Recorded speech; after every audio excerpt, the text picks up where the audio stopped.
ನೋಡಿ, ಕೆಲವು ಪ್ರೊಸೀಜರ್ ಇದೆ. ಅವರು ದೂರು ಕೊಡೋದಕ್ಕೆ ಏನು ತೊಂದರೆ ಇಲ್ಲ. ಅವರು ದೂರು ಕೊಡೋದಕ್ಕೆ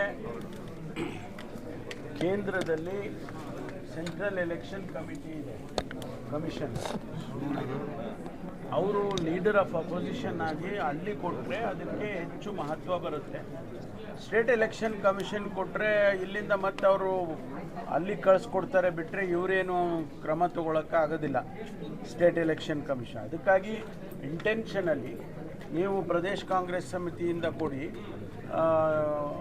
ನಾವು ಡೆಲ್ಲಿಯಲ್ಲಿ ಸಿಗೆ ಕೊಟ್ಕೊಳ್ತೀವಿ ಅಂತೇಳಿ ಈಗಾಗಲೇ ನಾನು ಲೋಕಸಭೆಯಲ್ಲಿ ಮಾತನಾಡಿದ್ದೇನೆ ಇದರ ಬಗ್ಗೆ ಅಂತ ಹೇಳಿದ್ದಾರೆ. ಅದು ಬಿಟ್ಟರೆ ಭಾರತೀಯ ಜನತಾ ಪಾರ್ಟಿಯವರು ಅದನ್ನೇ ಒಂದು ಇಶ್ಯೂ ಮಾಡೋಕ್ಕೆ ಹೊರಟ್ರೆ ವಿಪರ್ಯಾಸ ಅಂತ ಹೇಳಬೇಕು. ಅಲ್ಲ, KPCC ಅವರು ನಾರ್ಮಲ್ ದೂರು ಕೊಟ್ಟಿದ್ದಾರೆ ಅಥವಾ ಅಫಿಡೇವಿಟ್ ಸಲ್ಲಿಸಿದ್ದಾರೆ? ಇಲ್ಲ, ಅದು ಏನೋ ಅವ್ರ ಪ್ರೊಸೀಜರ್ ಇದೆ. ಅವ್ರು ಕೇಳಿದ್ದಾರೆ, ಡಾಕ್ಯುಮೆಂಟ್ಸ್ ಕೊಡಿ ಅಂತ ಎಲ್ಲ ಕೇಳಿದ್ದಾರೆ. ಯಾರು? ಸ್ಟೇಟ್ ಎಲೆಕ್ಷನ್ ಕಮಿಷನರು ಅದನ್ನೆಲ್ಲ ಕೊಡ್ತಾರೆ. ಸ್ಟೇಟ್ ಎಲೆಕ್ಷನ್ ಕಮಿಷನ್ ಅವ್ರಿಗೆ ಡಾಕ್ಯುಮೆಂಟ್ಸ್ ಕೊಡ್ತಾರೆ, ಅಫಿಡವಿಟ್ ಕೊಡ್ತಾರೆ, ಎಲ್ಲ ಕೊಡ್ತಾರೆ. ಸರ್, DK ಶಿವಕುಮಾರ್ ನಾನೇ ಅಫಿಡವಿಟ್, ರಾಹುಲ್ ಗಾಂಧಿನೇ ಅಫಿಡವಿಟ್ ಅಂತ ಹೇಳ್ತಾ ಇದ್ದಾರೆ.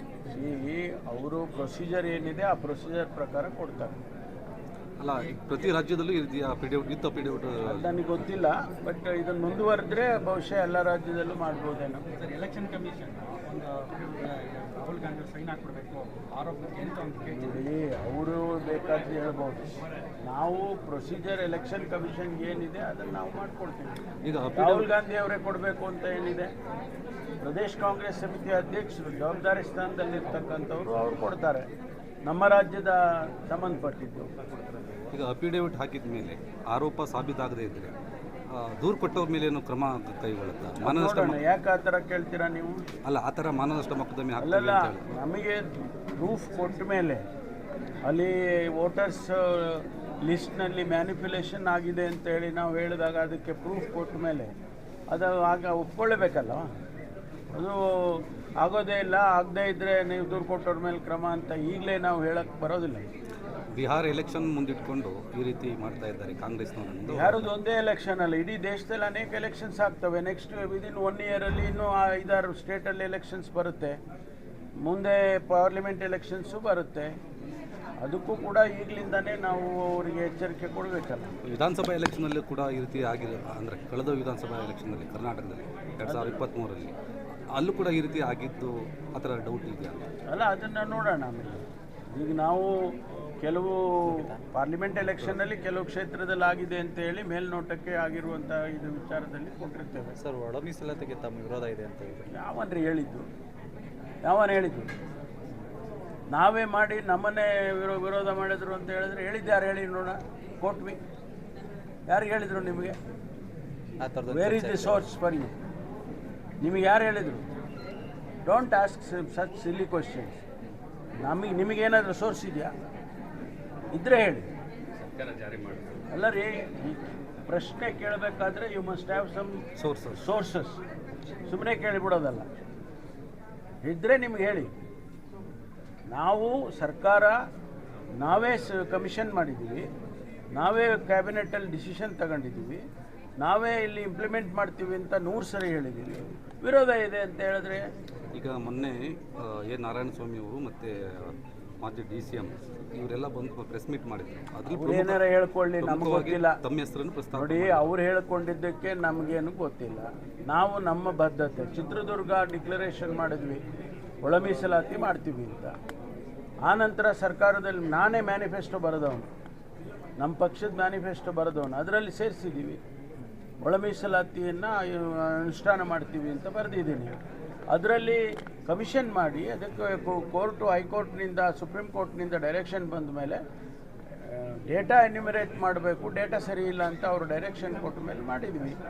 ಈಗ ಡೇಟಾ ಬಂದಿದೆ, ಇಂಪ್ಲಿಮೆಂಟ್ ಮಾಡೋದಕ್ಕೆ ಮುಂದೆ ಸ್ಪೆಷಲ್ ಮೀಟಿಂಗ್ ಕರೆದಿದ್ದಾರೆ ಕ್ಯಾಬಿನೆಟ್ 16ನೇ ತಾರೀಕು. ಆ ಮೀಟಿಂಗ್ನಲ್ಲಿ ತೀರ್ಮಾನ ತಗೊಳ್ತೀವಿ. ನೋಡಿ, ಕೆಲವು ಪ್ರೊಸೀಜರ್ ಇದೆ. ಅವರು ದೂರು ಕೊಡೋದಕ್ಕೆ ಏನು ತೊಂದರೆ ಇಲ್ಲ. ಅವರು ದೂರು ಕೊಡೋದಕ್ಕೆ ಕೇಂದ್ರದಲ್ಲಿ ಸೆಂಟ್ರಲ್ ಎಲೆಕ್ಷನ್ ಕಮಿಟಿ ಇದೆ, ಕಮಿಷನ್. ಅವರು ಲೀಡರ್ ಆಫ್ ಅಪೋಸಿಷನ್ ಆಗಿ ಅಲ್ಲಿ ಕೊಟ್ಟರೆ ಅದಕ್ಕೆ ಹೆಚ್ಚು ಮಹತ್ವ ಬರುತ್ತೆ. ಸ್ಟೇಟ್ ಎಲೆಕ್ಷನ್ ಕಮಿಷನ್ ಕೊಟ್ಟರೆ ಇಲ್ಲಿಂದ ಮತ್ತೆ ಅವರು ಅಲ್ಲಿ ಕಳಿಸ್ಕೊಡ್ತಾರೆ ಬಿಟ್ಟರೆ ಇವರೇನು ಕ್ರಮ ತಗೊಳ್ಳೋಕ್ಕೆ ಆಗೋದಿಲ್ಲ ಸ್ಟೇಟ್ ಎಲೆಕ್ಷನ್ ಕಮಿಷನ್. ಅದಕ್ಕಾಗಿ ಇಂಟೆನ್ಷನಲ್ಲಿ ನೀವು ಪ್ರದೇಶ್ ಕಾಂಗ್ರೆಸ್ ಸಮಿತಿಯಿಂದ ಕೊಡಿ, ನಾವು ಡೆಲ್ಲಿಯಲ್ಲಿ ಸಿಗೆ ಕೊಟ್ಕೊಳ್ತೀವಿ ಅಂತೇಳಿ ಈಗಾಗಲೇ ನಾನು ಲೋಕಸಭೆಯಲ್ಲಿ ಮಾತನಾಡಿದ್ದೇನೆ ಇದರ ಬಗ್ಗೆ ಅಂತ ಹೇಳಿದ್ದಾರೆ. ಅದು ಬಿಟ್ಟರೆ ಭಾರತೀಯ ಜನತಾ ಪಾರ್ಟಿಯವರು ಅದನ್ನೇ ಒಂದು ಇಶ್ಯೂ ಮಾಡೋಕ್ಕೆ ಹೊರಟ್ರೆ ವಿಪರ್ಯಾಸ ಅಂತ ಹೇಳಬೇಕಷ್ಟೆ. ಅಲ್ಲ, KPCC ಅವರು ನಾರ್ಮಲ್ ದೂರು ಕೊಟ್ಟಿದ್ದಾರೆ ಅಥವಾ ಅಫಿಡೇವಿಟ್ ಸಲ್ಲಿಸಿದ್ದಾರೆ? ಇಲ್ಲ, ಅದು ಏನೋ ಅವ್ರ ಪ್ರೊಸೀಜರ್ ಇದೆ. ಅವ್ರು ಕೇಳಿದ್ದಾರೆ ಡಾಕ್ಯುಮೆಂಟ್ಸ್ ಕೊಡಿ ಅಂತ ಎಲ್ಲ ಕೇಳಿದ್ದಾರೆ. ಯಾರು ಸ್ಟೇಟ್ ಎಲೆಕ್ಷನ್ ಕಮಿಷನರು ಅದನ್ನೆಲ್ಲ ಕೊಡ್ತಾರೆ. ಸ್ಟೇಟ್ ಎಲೆಕ್ಷನ್ ಕಮಿಷನ್ ಅವ್ರಿಗೆ ಡಾಕ್ಯುಮೆಂಟ್ಸ್ ಕೊಡ್ತಾರೆ, ಅಫಿಡವಿಟ್ ಕೊಡ್ತಾರೆ, ಎಲ್ಲ ಕೊಡ್ತಾರೆ. ಸರ್ DK ಶಿವಕುಮಾರ್ ನಾನೇ ಅಫಿಡೇವಿಟ್, ರಾಹುಲ್ ಗಾಂಧಿನೇ ಅಫಿಡೇವಿಟ್ ಅಂತ ಹೇಳ್ತಾ ಇದ್ದಾರೆ. ಅವರು ಪ್ರೊಸೀಜರ್ ಏನಿದೆ ಆ ಪ್ರೊಸೀಜರ್ ಪ್ರಕಾರ ಕೊಡ್ತಾರೆ. ಅಲ್ಲ, ಪ್ರತಿ ರಾಜ್ಯದಲ್ಲೂ ಈ ರೀತಿಯ ಅಫಿಡೇವಿಟ್ ವಿತ್ ಅಫಿಡೇವಿಟ್ ನನಗೆ ಗೊತ್ತಿಲ್ಲ, ಬಟ್ ಇದನ್ನು ಮುಂದುವರೆದ್ರೆ ಬಹುಶಃ ಎಲ್ಲ ರಾಜ್ಯದಲ್ಲೂ ಮಾಡ್ಬೋದೇನೋ. ಸರ್, ಎಲೆಕ್ಷನ್ ಕಮಿಷನ್ ಒಂದು ರಾಹುಲ್ ಗಾಂಧಿ ಸೈನ್ ಹಾಕ್ಬಿಡ್ಬೇಕು ಆರೋಪಕ್ಕೆ ಅಂತ ಒಂದು ನೋಡಿ, ಅವರು ಬೇಕಾದ್ರೆ ಹೇಳ್ಬೋದು. ನಾವು ಪ್ರೊಸೀಜರ್ ಎಲೆಕ್ಷನ್ ಕಮಿಷನ್ಗೆ ಏನಿದೆ ಅದನ್ನು ನಾವು ಮಾಡ್ಕೊಡ್ತೀವಿ. ಈಗ ರಾಹುಲ್ ಗಾಂಧಿ ಅವರೇ ಕೊಡಬೇಕು ಅಂತ ಏನಿದೆ, ಪ್ರದೇಶ್ ಕಾಂಗ್ರೆಸ್ ಸಮಿತಿ ಅಧ್ಯಕ್ಷರು ಜವಾಬ್ದಾರಿ ಸ್ಥಾನದಲ್ಲಿರ್ತಕ್ಕಂಥವ್ರು ಅವ್ರು ಕೊಡ್ತಾರೆ, ನಮ್ಮ ರಾಜ್ಯದ ಸಂಬಂಧಪಟ್ಟಿದ್ದು. ಈಗ ಅಫಿಡೇವಿಟ್ ಹಾಕಿದ ಮೇಲೆ ಆರೋಪ ಸಾಬೀತಾಗದೇ ಇದ್ದರೆ ದೂರು ಕೊಟ್ಟವ್ರ ಮೇಲೆ ಏನು ಕ್ರಮ ಕೈಗೊಳ್ಳುತ್ತಾ? ಮಾನನಷ್ಟ ನೋಡೋಣ, ಯಾಕೆ ಆ ಥರ ಕೇಳ್ತೀರಾ ನೀವು? ಅಲ್ಲ, ಆ ಥರ ಮಾನನಷ್ಟ ಮೊಕದ್ದಮೆ ಅಲ್ಲಲ್ಲ, ಹಾಕ್ತಾರೆ ಅಂತ ಹೇಳಿ. ನಮಗೆ ಪ್ರೂಫ್ ಕೊಟ್ಟ ಮೇಲೆ ಅಲ್ಲಿ ವೋಟರ್ಸ್ ಲಿಸ್ಟ್ನಲ್ಲಿ ಮ್ಯಾನಿಪ್ಯುಲೇಷನ್ ಆಗಿದೆ ಅಂತೇಳಿ ನಾವು ಹೇಳಿದಾಗ ಅದಕ್ಕೆ ಪ್ರೂಫ್ ಕೊಟ್ಟ ಮೇಲೆ ಅದು ಆಗ ಒಪ್ಕೊಳ್ಳೇಬೇಕಲ್ಲ. ಅದು ಆಗೋದೇ ಇಲ್ಲ, ಆಗದೇ ಇದ್ದರೆ ನೀವು ದೂರು ಕೊಟ್ಟವ್ರ ಮೇಲೆ ಕ್ರಮ ಅಂತ ಈಗಲೇ ನಾವು ಹೇಳಕ್ಕೆ ಬರೋದಿಲ್ಲ. ಬಿಹಾರ ಎಲೆಕ್ಷನ್ ಮುಂದಿಟ್ಕೊಂಡು ಈ ರೀತಿ ಮಾಡ್ತಾ ಇದ್ದಾರೆ ಕಾಂಗ್ರೆಸ್ನವರು. ಬಿಹಾರದ ಒಂದೇ ಎಲೆಕ್ಷನ್ ಅಲ್ಲ, ಇಡೀ ದೇಶದಲ್ಲಿ ಅನೇಕ ಎಲೆಕ್ಷನ್ಸ್ ಆಗ್ತವೆ. ನೆಕ್ಸ್ಟ್ ವಿದಿನ್ 1 ಇಯರಲ್ಲಿ ಇನ್ನೂ 5-6 ಸ್ಟೇಟಲ್ಲಿ ಎಲೆಕ್ಷನ್ಸ್ ಬರುತ್ತೆ. ಮುಂದೆ ಪಾರ್ಲಿಮೆಂಟ್ ಎಲೆಕ್ಷನ್ಸು ಬರುತ್ತೆ. ಅದಕ್ಕೂ ಕೂಡ ಈಗಲಿಂದನೇ ನಾವು ಅವರಿಗೆ ಎಚ್ಚರಿಕೆ ಕೊಡಬೇಕಲ್ಲ. ವಿಧಾನಸಭಾ ಎಲೆಕ್ಷನಲ್ಲಿ ಕೂಡ ಈ ರೀತಿ ಆಗಿದೆ. ಅಂದರೆ ಕಳೆದ ವಿಧಾನಸಭಾ ಎಲೆಕ್ಷನ್ನಲ್ಲಿ ಕರ್ನಾಟಕದಲ್ಲಿ 2023ರಲ್ಲಿ ಅಲ್ಲೂ ಕೂಡ ಈ ರೀತಿ ಆಗಿದ್ದು ಆ ಥರ ಡೌಟ್ ಇದೆಯಾ? ಅಲ್ಲ, ಅದನ್ನು ನೋಡೋಣ ಆಮೇಲೆ. ಈಗ ನಾವು ಕೆಲವು ಪಾರ್ಲಿಮೆಂಟ್ ಎಲೆಕ್ಷನ್ನಲ್ಲಿ ಕೆಲವು ಕ್ಷೇತ್ರದಲ್ಲಿ ಆಗಿದೆ ಅಂತ ಹೇಳಿ ಮೇಲ್ನೋಟಕ್ಕೆ ಆಗಿರುವಂಥ ಇದು ವಿಚಾರದಲ್ಲಿ ಕೊಟ್ಟಿರ್ತೇವೆ. ಸರ್, ಒಳ ಮೀಸಲಾತಿಗೆ ತಮ್ಮ ವಿರೋಧ ಇದೆ ಅಂತ ಹೇಳಿ ಯಾವನ್ರಿ ಹೇಳಿದ್ದು? ಯಾವನು ಹೇಳಿದ್ದು? ನಾವೇ ಮಾಡಿ ನಮ್ಮನ್ನೇ ವಿರೋಧ ಮಾಡಿದ್ರು ಅಂತ ಹೇಳಿದ್ರೆ ಹೇಳಿದ್ದು ಯಾರು ಹೇಳಿ ನೋಡೋಣ? ಕೊಟ್ವಿ. ಯಾರಿಗೆ ಹೇಳಿದರು ನಿಮಗೆ? ಆ ಥರದ್ದು where is the source for you? ನಿಮಗೆ ಯಾರು ಹೇಳಿದರು? Don't ask such silly questions. ನಿಮಗೇನಾದರೂ ಸೋರ್ಸ್ ಇದೆಯಾ? ಇದ್ರೆ ಹೇಳಿ. ಅಲ್ಲ ರೀ, ಈ ಪ್ರಶ್ನೆ ಕೇಳಬೇಕಾದ್ರೆ you must have some sources. ಸುಮ್ಮನೆ ಕೇಳಿಬಿಡೋದಲ್ಲ, ಇದ್ದರೆ ನಿಮ್ಗೆ ಹೇಳಿ. ನಾವು ಸರ್ಕಾರ ನಾವೇ ಕಮಿಷನ್ ಮಾಡಿದ್ದೀವಿ, ನಾವೇ ಕ್ಯಾಬಿನೆಟಲ್ಲಿ ಡಿಸಿಷನ್ ತಗೊಂಡಿದ್ದೀವಿ, ನಾವೇ ಇಲ್ಲಿ ಇಂಪ್ಲಿಮೆಂಟ್ ಮಾಡ್ತೀವಿ ಅಂತ 100 ಸರಿ ಹೇಳಿದ್ದೀವಿ. ವಿರೋಧ ಇದೆ ಅಂತ ಹೇಳಿದ್ರೆ ಈಗ ಮೊನ್ನೆ ಎ ನಾರಾಯಣಸ್ವಾಮಿ ಅವರು ಮತ್ತು ಮಾಜಿ DCM ಇವರೆಲ್ಲ ಬಂದು ಪ್ರೆಸ್ ಮೀಟ್ ಮಾಡಿದ್ರು. ಅವ್ರು ಏನಾರ ಹೇಳ್ಕೊಳ್ಳಿ, ನಮ್ಗೆ ಗೊತ್ತಿಲ್ಲ. ತಮ್ಮ ಹೆಸರನ್ನು ಪ್ರಸ್ತಾವ ನೋಡಿ, ಅವ್ರು ಹೇಳ್ಕೊಂಡಿದ್ದಕ್ಕೆ ನಮಗೇನು ಗೊತ್ತಿಲ್ಲ. ನಾವು ನಮ್ಮ ಬದ್ಧತೆ, ಚಿತ್ರದುರ್ಗ ಡಿಕ್ಲರೇಷನ್ ಮಾಡಿದ್ವಿ ಒಳ ಮೀಸಲಾತಿ ಮಾಡ್ತೀವಿ ಅಂತ. ಆನಂತರ ಸರ್ಕಾರದಲ್ಲಿ ನಾನೇ ಮ್ಯಾನಿಫೆಸ್ಟೋ ಬರೆದವನು, ನಮ್ಮ ಪಕ್ಷದ ಮ್ಯಾನಿಫೆಸ್ಟೋ ಬರೆದವನು, ಅದರಲ್ಲಿ ಸೇರಿಸಿದ್ದೀವಿ ಒಳ ಮೀಸಲಾತಿಯನ್ನು ಅನುಷ್ಠಾನ ಮಾಡ್ತೀವಿ ಅಂತ ಬರೆದಿದ್ದೀನಿ.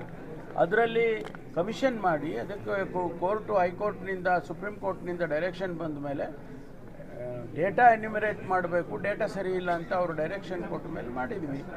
ಈಗ ಡೇಟಾ ಬಂದಿದೆ, ಇಂಪ್ಲಿಮೆಂಟ್ ಮಾಡೋದಕ್ಕೆ ಮುಂದೆ ಸ್ಪೆಷಲ್ ಮೀಟಿಂಗ್ ಕರೆದಿದ್ದಾರೆ ಕ್ಯಾಬಿನೆಟ್ 16ನೇ ತಾರೀಕು. ಆ ಮೀಟಿಂಗ್ನಲ್ಲಿ ತೀರ್ಮಾನ ತಗೊಳ್ತೀವಿ.